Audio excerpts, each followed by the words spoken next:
Hi, എല്ലാവർക്കും നമസ്കാരം. ഇന്നത്തെ വീഡിയോയിൽ വിഭവ വിനിയോഗവും സുസ്ഥിരതയും ഈ വർഷം മാറിയ 8ാം ക്ലാസ്സിലെ സോഷ്യൽ സയൻസ് 6ാമത്തെ അധ്യായം. വീഡിയോയും ചാനലും ഉപകാരപ്പെടുന്നുണ്ടെങ്കിൽ ലൈക്ക് ചെയ്യാനും ഷെയർ ചെയ്യാനും കമൻറ്റ് ചെയ്യാനും മറക്കരുത്. വീഡിയോ മുഴുവനായിട്ട് കാണാൻ ശ്രമിക്കുക. അപ്പോൾ ഈ പാഠഭാഗത്തെ പ്രധാനപ്പെട്ട കാര്യങ്ങൾ നമുക്ക് നോക്കാം. ഈ പാഠഭാഗത്ത് ആദ്യം നമുക്ക് പഠിക്കാനുള്ളത് കോളാർ സ്വർണ്ണഖനിയെക്കുറിച്ചാണ്. KGF നമുക്ക് എല്ലാവർക്കും അറിയുന്ന ഒരു കാര്യമാണ്. റോക്കി ബായ് അല്ലേ, കോളാർ ഗോൾഡ് ഫീൽഡ്, അതാണ് KGF. അപ്പോൾ ഈ KGF നമ്മുടെ ഇന്ത്യയിലെ ഏറ്റവും പഴക്കം ചെന്നതും ഏറ്റവും വലിപ്പമേറിയതുമായിട്ടുള്ള സ്വർണ്ണഖനിയാണ്. ഇത് സ്ഥിതി ചെയ്യുന്നത് കർണാടകയിലെ ഉറിഗം ഗ്രാമത്തിലാണ്. സ്വർണത്തിൻ്റെ നാടാണ് കർണാടകയിലെ ഉറിഗം ഗ്രാമം എന്ന് കണ്ടെത്തിയത് 1804 ജോൺ വാറനാണ്. ജോൺ വാറൻ ബ്രിട്ടീഷ് ഗവൺമെൻറ്റിന് വേണ്ടി ഒരു വിഭവ ഭൂപടം നിർമ്മിച്ചതോടെയാണ് കർണാടകത്തിലെ ഉറിഗം എന്ന ഗ്രാമം സ്വർണത്തിൻ്റെ നാടാണെന്ന് കണ്ടെത്തിയത്. 1880 മുതൽ 1956 വരെ 800 ടണ്ണിലധികം സ്വർണമാണ് ഇവിടെ നിന്ന് ഉൽപ്പാദിപ്പിച്ചത്. അങ്ങനെ കോളാർ ഗോൾഡ് ഫീൽഡ് ലോകത്തിന്റെ സ്വർണ്ണ ഭൂപടത്തിൽ ഇന്ത്യയുടെ സ്ഥാനം രേഖപ്പെടുത്തി. സ്വർണ്ണ നിക്ഷേപം നിലനിൽക്കുന്നത് കൊണ്ടാണ് കർണാടകയിലെ കോളാർ ഇന്ത്യയിലെ ഏറ്റവും പഴക്കമുള്ള വ്യാവസായിക നഗരമായിട്ട് മാറിയത്. അടുത്തതായി നമുക്ക് ഈ ഭാഗത്ത് പഠിക്കാനുള്ളത് വിഭവം എന്നാൽ എന്ത്? വിഭവം ആവശ്യങ്ങൾ നിറവേറ്റാൻ പ്രാപ്തവും പ്രകൃതിയിൽ ലഭ്യവും സാങ്കേതികമായി പ്രാപ്യവും സാംസ്കാരികമായി സ്വീകാര്യവുമായ ഏതൊന്നിനെയും വിഭവം എന്നാണ് വിളിക്കുന്നത്. ഓർമ്മിച്ചു വെക്കുക, പ്രകൃതിയിലുള്ള മനുഷ്യൻ്റെ ആവശ്യങ്ങൾ നിറവേറ്റാൻ സഹായിക്കുന്ന വസ്തുക്കൾ, അതാണ് വിഭവങ്ങളെന്ന് പറയുന്നത്. ജലം, വായു, മണ്ണ്, അറിവ്, ആരോഗ്യം, ഇതെല്ലാം വിഭവങ്ങൾക്ക് ഉദാഹരണമാണ്. മനുഷ്യനെയും വിഭവമായിട്ടാണ് കണക്കാക്കുന്നത്. മനുഷ്യർ തൻ്റെ കഴിവ്, നൈപുണ്യ, സാങ്കേതിക വിദ്യ എന്നിവ പ്രയോജനപ്പെടുത്തി ധാരാളം വിഭവങ്ങൾ രൂപപ്പെടുത്തുന്നതിനാൽ മനുഷ്യരെയും വിഭവമായിട്ടാണ് പരിഗണിക്കുന്നത്.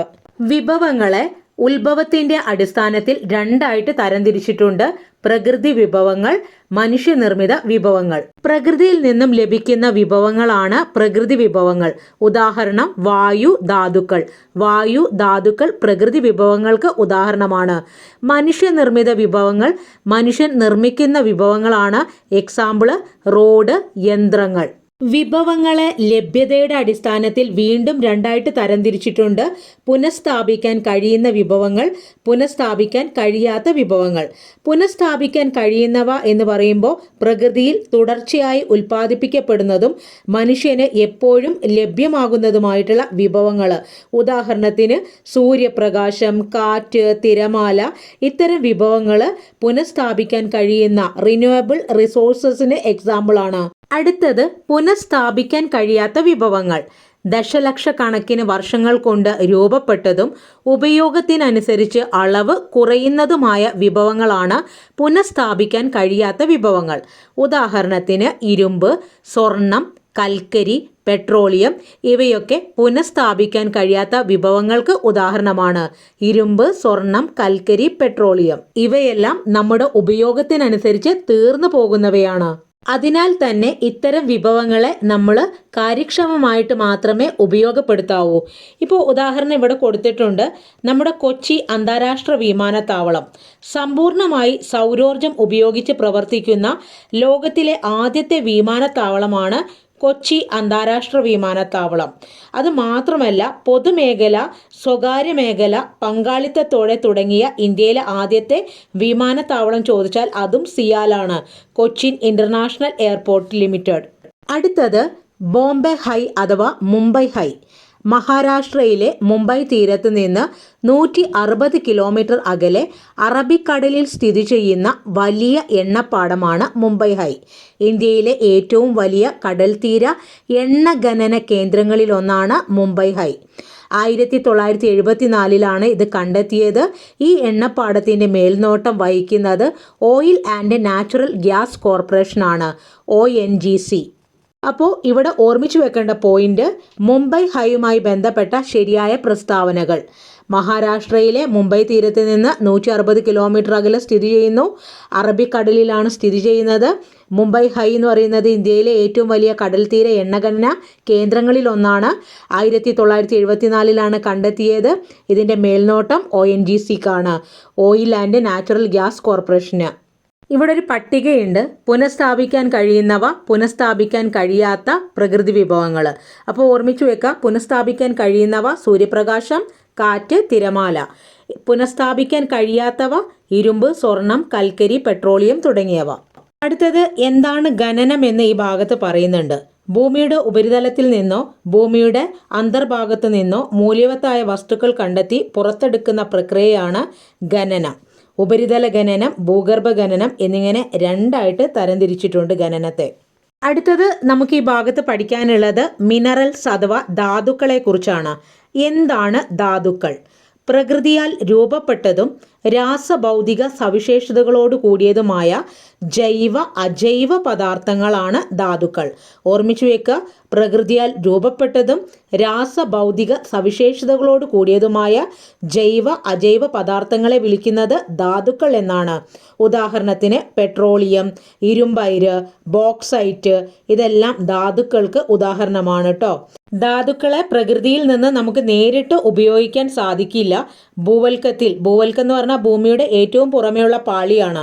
അതിൽ അയിരിൻ്റെ രൂപത്തിൽ കാണപ്പെടുന്ന ധാതുക്കൾ ഖനനത്തിനും സംസ്കരണ പ്രക്രിയയ്ക്കും ശേഷം മാത്രമേ നമുക്ക് ഉപയോഗിക്കാൻ സാധിക്കുകയുള്ളൂ. ധാതുക്കളിൽ ധാരാളം മാലിന്യങ്ങൾ ഉണ്ടാവും. അതിനെ ഗ്യാങ് എന്നാണ് പറയുന്നത് കേട്ടോ. അപ്പം മാലിന്യങ്ങൾ കലർന്ന അസംസ്കൃത രൂപത്തിലാണ് ധാതുക്കൾ ഭൂമിയിൽ കാണപ്പെടുന്നത്. ഭൂമി എന്ന് പറയുമ്പോൾ ഭൂവൽക്കത്തിൽ, ഭൂമിയുടെ പുറംപാളിയിൽ കാണപ്പെടുന്നത്.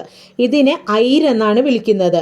ഫോർ എക്സാമ്പിൾ ബോക്സൈറ്റ് എന്ന് പറയുന്നത് അലുമിനിയം എന്ന് പറയുന്ന ലോഹത്തിൻ്റെ ധാതുവാണ് ബോക്സൈറ്റ്. അടുത്തതായി നമുക്കിവിടെ പഠിക്കാനുള്ളത് ധാതുക്കളെ രണ്ടായിട്ട് തരംതിരിക്കുന്നുണ്ട്. ലോഹധാതുക്കളെന്നും അലോഹധാതുക്കളെന്നും. ലോഹധാതുക്കളെ വീണ്ടും ഇരുമ്പിൻ്റെ അംശമുള്ളവ, ഇരുമ്പിൻ്റെ അംശമില്ലാത്തവ എന്നിങ്ങനെ രണ്ടായിട്ട് തിരിക്കുന്നുണ്ട്. അതുപോലെ അലോഹധാതുക്കളെയും രണ്ടായിട്ട് തരംതിരിക്കുന്നുണ്ട്. ജൈവധാതുക്കൾ, അജൈവധാതുക്കൾ. അപ്പോൾ ഇരുമ്പിൻ്റെ അംശമുള്ള ധാതുക്കൾക്ക് ഉദാഹരണം ഇരുമ്പയിര് തന്നെ നമുക്കറിയാം. മാഗ്നറ്റൈറ്റ്, ഹേമറ്റൈറ്റ്, ലിമോണൈറ്റ് ഇതെല്ലാം ഇരുമ്പയിരാണ്. ഇനി ഇരുമ്പിൻ്റെ അംശമില്ലാത്ത ലോഹധാതുക്കൾ എന്ന് പറയുമ്പോൾ സ്വർണം, വെള്ളി, ചെമ്പ്, ബോക്സൈറ്റ് ഇതെല്ലാമാണ് ഇരുമ്പിൻ്റെ അംശമില്ലാത്ത ലോഹധാതുക്കൾ. ഇനി അലോഹധാതുക്കളിൽ ജൈവധാതുക്കൾക്ക് ഉദാഹരണമാണ് കൽക്കരി, പെട്രോളിയം. ജൈവധാതു എന്ന് പറഞ്ഞാൽ വർഷങ്ങൾക്ക് മുൻപ്, ദശലക്ഷക്കണക്കിന് വർഷങ്ങൾക്ക് മുൻപ് മണ്ണിനടിയിൽപ്പെട്ടു പോയ ജീവികളിൽ നിന്ന്, അല്ലെങ്കിൽ അവ ജീർണിച്ചിട്ടാണ്, ഫോസിലുകളിൽ നിന്നാണ് കൽക്കരി, പെട്രോളിയം ഒക്കെ നമ്മൾ ഖനനം ചെയ്ത് എടുക്കുന്നത്. ഇനി ഇത് കൂടാതെ അജൈവ ധാതുക്കൾ, ജീവികളുടെ അംശമൊന്നുമില്ലാത്ത അത്തരം ധാതുക്കൾക്ക് ഉദാഹരണമാണ് അബ്രം അഥവാ മൈക്ക. ഇവിടെ ഇരുമ്പിൻ്റെ അംശമുള്ള ലോഹധാതുക്കളുടെയും ഇരുമ്പിൻ്റെ അംശമില്ലാത്ത ലോഹധാതുക്കളുടെയും പ്രത്യേകതകൾ നമുക്ക് പഠിക്കാനുണ്ട്. അതും കൂടെ ഒന്ന് നോക്കാം. ഇരുമ്പിൻ്റെ അംശമുള്ള ലോഹധാതുക്കൾ ചാരനിറത്തിലാണ് കാണപ്പെടുന്നത്. ഇവയ്ക്ക് കാന്തിക സ്വഭാവമുണ്ട്, ഭാരം കൂടുതലായിരിക്കും. ഇനി ഇരുമ്പിൻ്റെ അംശമില്ലാത്ത ലോഹങ്ങളാണെങ്കിൽ വ്യത്യസ്ത നിറങ്ങളിലാണ് കാണപ്പെടുന്നത്. അതിന് കാന്തിക സ്വഭാവം ഉണ്ടാവുകയില്ല. പിന്നെ താരതമ്യേന ഭാരം കുറവായിരിക്കും. അലുമിനിയത്തിൻ്റെ അയിര് ബോക്സൈറ്റ് ആണെന്ന് നമ്മൾ പറഞ്ഞു അല്ലേ. അതുപോലെ ഇരുമ്പിൻ്റെ അയിരുകൾക്ക് ഉദാഹരണമാണ് മാഗ്നറ്റൈറ്റ്, ഹേമറ്റൈറ്റ്, ലിമോണൈറ്റ്, സിഡറൈറ്റ് തുടങ്ങിയവ. അപ്പോൾ ഇതിൽ നമുക്ക് പഠിക്കാനുള്ളത് മാഗ്നറ്റൈറ്റിനെയാണ് കറുത്ത അയിരെന്ന് വിളിക്കുന്നത്. കറുത്ത അയിരെന്ന് വിളിക്കുന്ന ഇരുമ്പിൻ്റെ ധാതു ഏതാണ്? മാഗ്നറ്റൈറ്റ് ആണ്. അതിന് മികച്ച ഗുണനിലവാരമാണ് ഉള്ളത്. അപ്പോൾ ഇത് കാണപ്പെടുന്ന ഇന്ത്യയിലെ സംസ്ഥാനങ്ങൾ തമിഴ്നാട്, കർണാടകം, ജാർഖണ്ഡ്, ഗോവ, ആന്ധ്രാപ്രദേശ് തുടങ്ങിയ സംസ്ഥാനങ്ങളിലാണ്. ഓർമ്മിച്ചു വെക്കുക, പ്രധാനപ്പെട്ട ഇരുമ്പ് അയിരുകൾ മാഗ്നറ്റൈറ്റ്, ഹേമറ്റൈറ്റ്, ലിമോണൈറ്റ്, സിഡ്രൈറ്റ്. അതിൽ മാഗ്നറ്റൈറ്റ് എന്ന് പറയുന്നത് കറുത്ത അയിരെന്ന് അറിയപ്പെടുന്നു.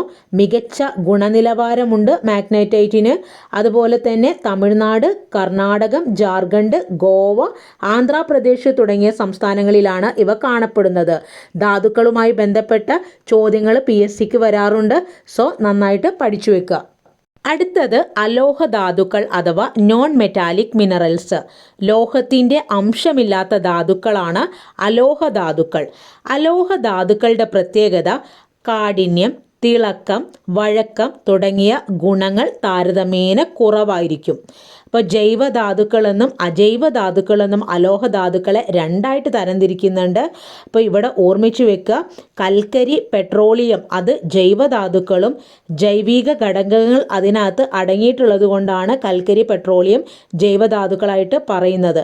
എന്നാൽ ഗ്രാഫൈറ്റ്, കളിമണ്ണ് പോലുള്ള അജൈവ ധാതുക്കൾക്ക് ജൈവിക ഘടകങ്ങളില്ല. അതുകൊണ്ട് അത് അജൈവിക ഘടകങ്ങളായിട്ടാണ് പരിഗണിക്കുന്നത്.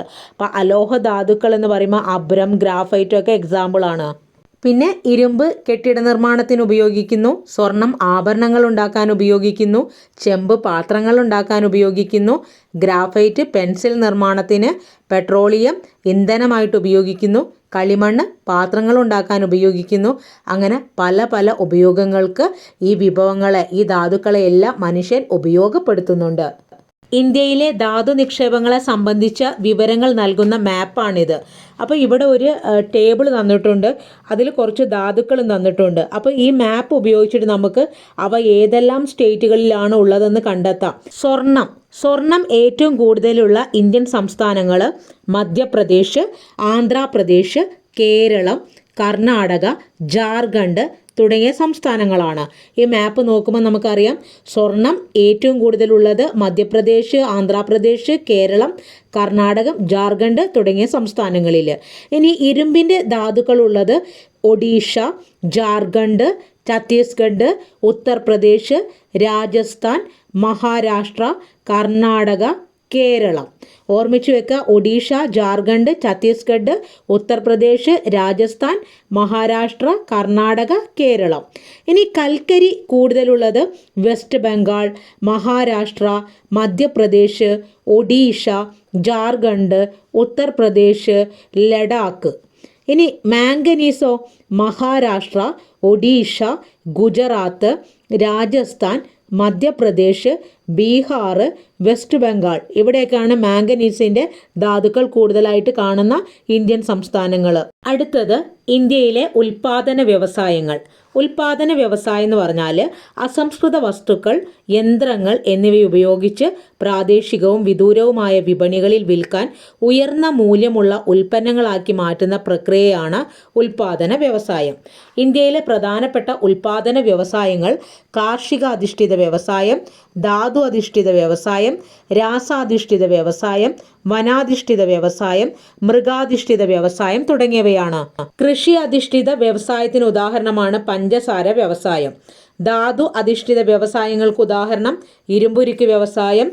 രാസാധിഷ്ഠിത വ്യവസായങ്ങൾക്ക് ഉദാഹരണം പെട്രോളിയം വ്യവസായം. വനാധിഷ്ഠിത വ്യവസായങ്ങൾക്ക് പേപ്പർ വ്യവസായം. മൃഗാധിഷ്ഠിത വ്യവസായങ്ങൾക്ക് ഉദാഹരണമാണ് തുകൽ വ്യവസായം.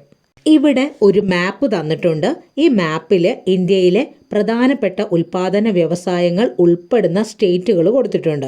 അവ നമുക്ക് കണ്ടെത്തണം. അപ്പോൾ ഇരുമ്പ് ഉരുക്ക് വ്യവസായം അത് കൂടുതലും കേന്ദ്രീകരിച്ചിരിക്കുന്നത് ഒഡീഷ, പശ്ചിമ ബംഗാൾ, ഛത്തീസ്ഗഡ് തുടങ്ങിയ സംസ്ഥാനങ്ങളിലാണ്. ഇനി പരുത്തി തുണി വ്യവസായമാണെങ്കിൽ തമിഴ്നാട്, കേരളം, കർണാടക, ആന്ധ്രാപ്രദേശ്, മഹാരാഷ്ട്ര, ഗുജറാത്ത്, മധ്യപ്രദേശ്, രാജസ്ഥാൻ, വെസ്റ്റ് ബംഗാൾ, ബീഹാർ, ഉത്തർപ്രദേശ്, പഞ്ചാബ്, ഹരിയാന ഈ സ്റ്റേറ്റുകളൊക്കെ പെടും.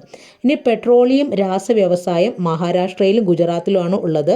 പട്ടുതുണി വ്യവസായമാണെങ്കിൽ തമിഴ്നാട്, ആന്ധ്രാപ്രദേശ്, തെലങ്കാന, കർണാടക, പഞ്ചാബ് തുടങ്ങിയ സ്റ്റേറ്റുകളിലാണ് ഉൾപ്പെടുന്നത്.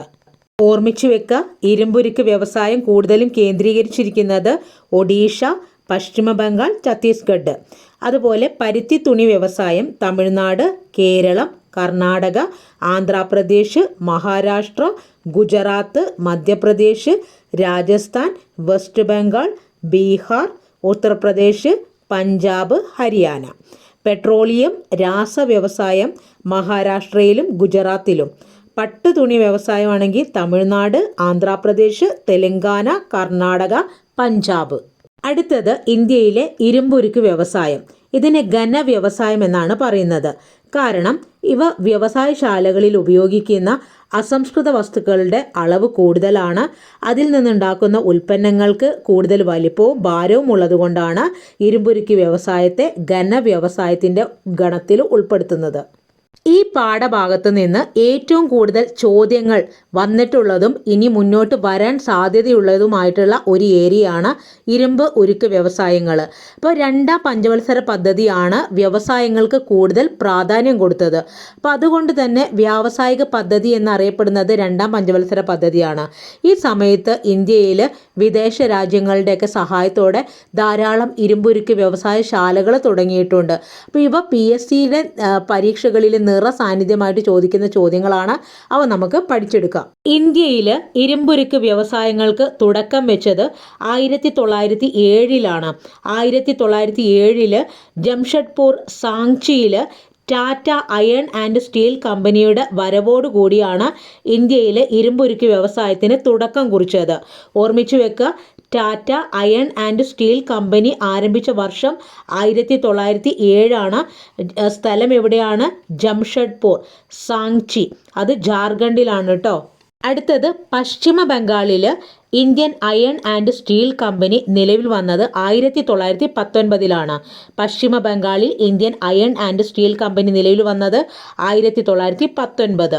അതുപോലെ 1921 കർണാടകയിലെ മൈസൂർ ആസ്ഥാനമായിട്ട് നിലവിൽ വന്നതാണ് അയൺ ആൻഡ് സ്റ്റീൽ കമ്പനി. ഏതാണ്? വിശ്വേശ്വരയ്യ. അത് സ്ഥിതി ചെയ്യുന്നത് കർണാടകയിലാണ്. നിലവിൽ വന്ന വർഷം 1923. അതിൻ്റെ പേരെന്താണ്? Visvesvaraya iron and steel company. ഇനി ഇവിടെ പറയുന്നുണ്ട്, രണ്ടാം പഞ്ചവത്സര പദ്ധതി കാലത്താണ് ഭിലായ്, റൂർക്കേല, ദുർഗാപൂർ എന്നീ 3 സംയോജിത ഇരുമ്പുരുക്ക് പദ്ധതികൾ ഇന്ത്യയിൽ നിലവിൽ വന്നത്. അതിൽ ഭിലായി റഷ്യയുടെ സഹായത്തോടെയും റൂർക്കേല ജർമ്മനിയുടെ സഹായത്തോടെയും ദുർഗാപൂർ ബ്രിട്ടൻ്റെ സഹായത്തോടെയുമാണ് ആരംഭിച്ചത്. ഇവിടെ ഓർമ്മിച്ച് വെക്കേണ്ട ഒരു കാര്യം, ഇതിൻ്റെയൊക്കെ നടത്തിപ്പ് ഇപ്പോൾ ആർക്കാണ്? സ്റ്റീൽ അതോറിറ്റി ഓഫ് ഇന്ത്യക്കാണ്. അടുത്തതായി നമുക്ക് ഈ ഭാഗത്ത് ഇന്ത്യയിലെ ഇരുമ്പുരുക്ക് വ്യവസായങ്ങൾ ലൊക്കേറ്റ് ചെയ്തിരിക്കുന്ന സ്റ്റേറ്റുകൾ നോക്കാം. അതിൽ ആദ്യം സേലം അഥവാ സേലം സ്റ്റീൽ പ്ലാന്റ്, അത് തമിഴ്നാട്ടിലാണ് സ്ഥിതി ചെയ്യുന്നത്. ഇനി Bellary, JSW Bellary steel plant കർണാടകയിലാണ്. ചന്ദ്രപൂർ, അത് മഹാരാഷ്ട്രയിലാണ്. ഭിലായ്, റായ്ഗഡ്, അത് ഛത്തീസ്ഗഡിലാണ് സ്ഥിതി ചെയ്യുന്നത്. ബൊക്കാറോ ജാർഖണ്ഡിലാണ്. റൂർക്കേല, പാരാദീപ്, കെന്ദു, ജാർഖണ്ഡ്, അത് സ്ഥിതി ചെയ്യുന്നത് ഒഡീഷയിലാണ്. പിന്നെ വെസ്റ്റ് ബംഗാളിലാണ് ദുർഗാപൂർ, ബേൺപൂരൊക്കെ സ്ഥിതി ചെയ്യുന്നത്. ഇതെല്ലാമാണ് ഇന്ത്യയിലെ പ്രധാനപ്പെട്ട അയൺ ആൻഡ് സ്റ്റീൽ ഫാക്ടറികൾ.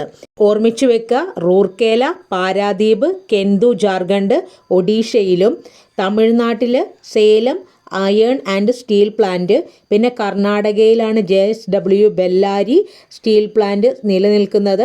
പിന്നെ ചന്ദ്രപൂർ, അത് മഹാരാഷ്ട്ര ആണ് സ്ഥിതി ചെയ്യുന്നത്.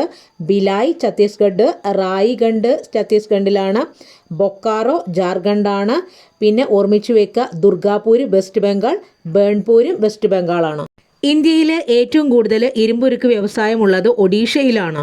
ഭൂമിശാസ്ത്രപരമായ സ്ഥാനം, ധാതുലഭ്യത, ജലലഭ്യത ഇവയൊക്കെ കൊണ്ടാണ് ഒഡീഷയിലെ ഇരുമ്പുരുക്ക് വ്യവസായം കൂടുതൽ നിലനിൽക്കുന്നത്.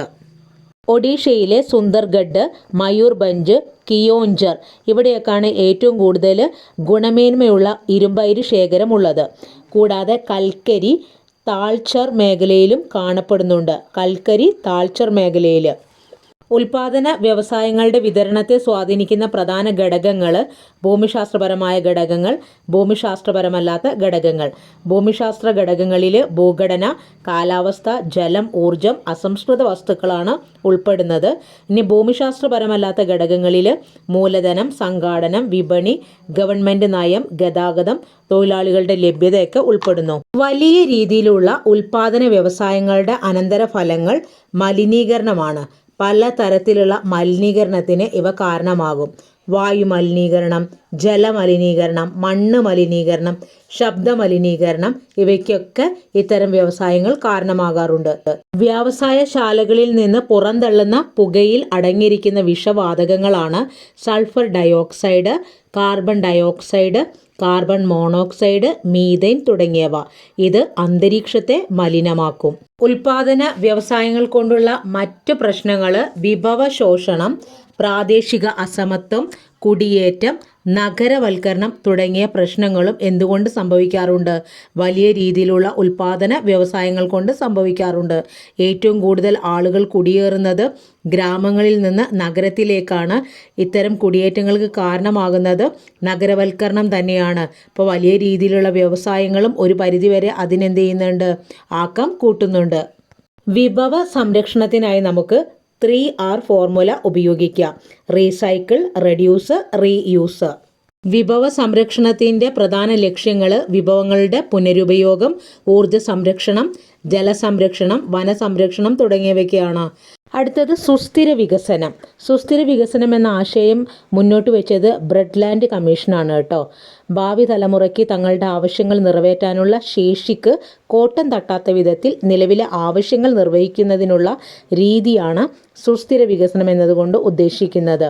ഐക്യരാഷ്ട്ര സംഘടന 2015 17 ലക്ഷ്യങ്ങളോടെ സുസ്ഥിര വികസനം മുന്നോട്ട് വെച്ചത്. വിഭവങ്ങൾ പുനഃചംക്രമണം ചെയ്യുക, ഉപയോഗം കുറയ്ക്കുക, പുനരുപയോഗിക്കുക എന്നിവയാണ് സുസ്ഥിര വികസനത്തിലേക്ക് എത്താനുള്ള പ്രധാന മാർഗങ്ങൾ. ഈ വീഡിയോ ഉപകാരപ്പെട്ടെങ്കിൽ ഒന്ന് ലൈക്ക് ചെയ്യാനും ഷെയർ ചെയ്യാനും കമൻറ്റ് ചെയ്യാനും മറക്കരുത്. താങ്ക്